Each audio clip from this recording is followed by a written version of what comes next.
Hello, and thank you for joining my presentation on the importance of teaching number facts. My name is Zoe Hall, and I'm the Trust Maths Lead for Northampton Primary Academy Trust, NPAT. Alongside this, I am a Maths Specialist and PD Lead for the Enigma Maths Hub with the NCETM.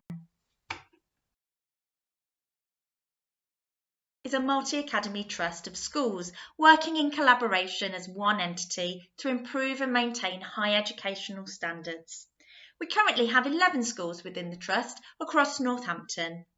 We run centralised training to achieve a research-based consistent approach towards effective teaching and learning, whilst respecting each school's individual community and ethos.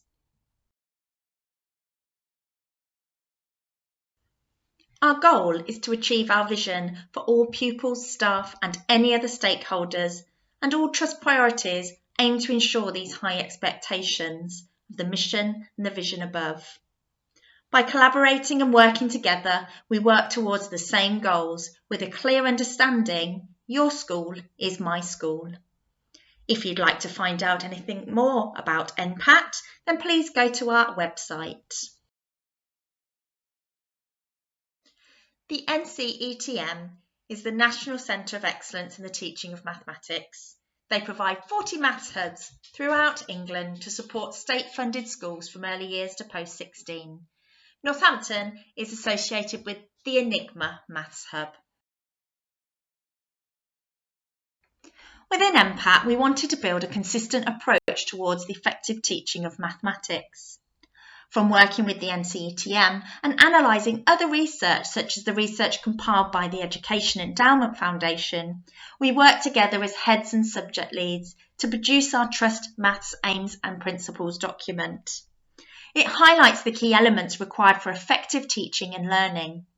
Each element supports the child to gain a secure understanding of concepts. This in turn supports pattern spotting and connection building, so children understand maths as a continuum rather than standalone concepts. Today, I'm going to be focusing on fluency. Note that we're focusing on the importance of teaching the number facts and not about the children learning them. We need to really focus our teachers' thoughts on how we are teaching these and not assuming that the children will just learn them without that explicit teaching.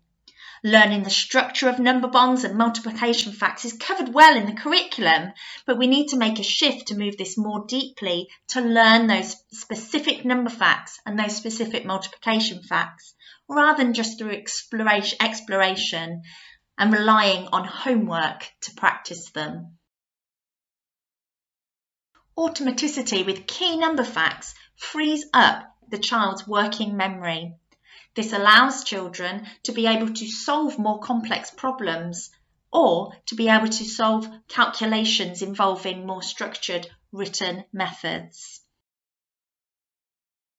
I'm sure you can all name children in your class that are still relying on counting on fingers, even in upper key stage 2 and even adults. There could be many reasons for this. For example, a lack of confidence, lacking in number sense, not trusting their number sense, or they've been taught a written method that they now just rely on, and they've learnt this so it helps them get by. But purely relying on these written strategies can sometimes lead them straight back to square one. Year 6 teachers, you are fully aware of the children applying written strategies to multiply or divide by 10, 100 and 1,000, or they're using a written strategy to add or subtract a multiple of 10 to a number. The cognitive load is being wasted at the wrong moment. It's frustrating for the teacher and a waste of mathematical energy for the child. The number facts within your long-term memory allows you to use these flexibly and apply them to different unknown contexts. I know one fact, so I'm able to use this and then able to work out the problem. So where does this issue arise from? Teachers are following the national curriculum, yet the gaps still exist. Learning key number facts, e.g. number bonds within 10, is not actually stated explicitly in the national curriculum within the addition and subtraction areas. Counting on and backwards in early years and Key Stage 1 are there, and memorising number bonds to 10 and 20. But what about all the other number facts in between, and other strategies for addition and subtraction? The children are clearly taught to add on, and that strategy is then relied upon as it's a strategy they feel comfortable with. The new early years framework will address this further, and the place value units in Key Stage 1 do support this. But when looking at addition and subtraction, we need to be planning in for opportunities to open the strategies more widely and teach those key number facts to support the connections between them and build a level of automaticity. The NCETM have compiled research to look at the key phases when learning key number facts, with counting on as a key element. However, this is then built upon to reason and find patterns when exploring these facts and seeing how the relationship works between them. Facilitating this exploration is key to allow the children to find the generalizations and then have these scaffolded by the teacher to frame them into key facts to learn. From this, the teacher needs to build this further to allow time to learn about these findings and support instant recall of these through explicit sessions. And this is where I think we can sometimes drop the ball a little. Children require phase 3 to then internalise the learning from phase 2 and understand that learning, thus implementing it into the long-term memory through those frequent opportunities for retrieval and other cognitive science strategies. The NCETM have gathered these key addition facts that are required to underpin mathematical concepts and that require automaticity to support the child's cognitive load. Of course, addition and subtraction go hand in hand, so the corresponding subtraction facts also need teaching. This progression of facts takes away the element of assumption. Do the children have a clear understanding of the concept of zero, for instance, a concept that we very much take for granted as adults? For further reading on this, please go to the DFE guidance that was published in June in 2020, and also look at the NCETM website for further resources. Brings us on to thinking about multiplication facts.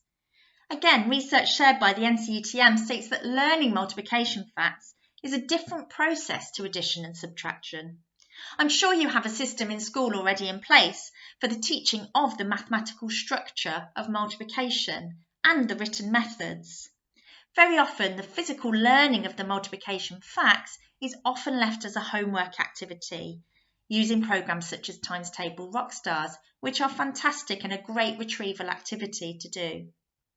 When learning our times tables, though, it's important again that we teach them and teach them frequently, as research shows just retrieval from homework practice is not effective for sustaining the knowledge and using these known facts in a flexible way to support with problem solving and written calculations. Here are some hints to help learn multiplication facts. Having the multiplication facts displayed in the classroom is really useful to support long-term memory and shouldn't be perceived as cheating. For example, if as a child's learning 5 new facts that week, they may refer to the working wall for most of the week. But if you keep going with your explicit sessions and retrieval practice opportunities, they will eventually internalise the fact and then begin to use this fact to think about commutativity, links with division, using with fraction work, or supporting written methods as they move up to upper Key Stage 2. When planning the progression of multiplication facts across the school, we really need to think about the cognitive load for children. Note the verbal patterns to really help internalise facts also. And this isn't just going through a whole times table from start to finish, as a rote learning might suggest. It's by using stem sentences for the individual number sentences too, so they are able to recall them out of order as well as in order. The test idea at the end is a strategy you could try. The children are there to beat their own scores. It may be that they've learnt 6 multiplication facts this week, and in the test, they're tested on those 6 facts, but in a variety of ways. And as mentioned before, if they look at the working wall for help, that's okay. As they learn them, their pace will increase as they will recall those known facts with ease. With guidance from the DFE and the NCETM, they have identified the key facts that need to be learnt to apply for written methods in Upper Key Stage 2. Again, these can be found with the Ready to Progress resources on their website. Understanding these key facts can really support you to plan for the progress of these facts across your school, which year group need to learn which facts and in what order. Of course, we can't go through this presentation without mentioning the effect that COVID has had on our children and the gaps that we will be dealing with on their return to school.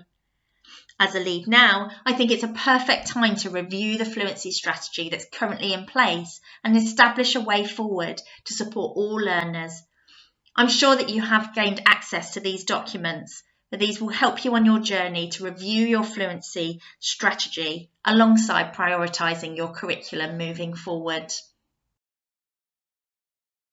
If you haven't already made links with your local Maths Hub, it's also a perfect time to do so. The support and resources shared within this community will aid any of your mathematical needs. Thank you again for listening to my presentation. I hope it's given you the opportunity to reflect on how number facts are taught within your school and how you could refine them moving forward. Once again, if you would like to contact me further for information, any resource support, or to find out about MPAT or the Maths Hub, then please do so. I hope you enjoy the remainder of the sessions today. Thank you very much.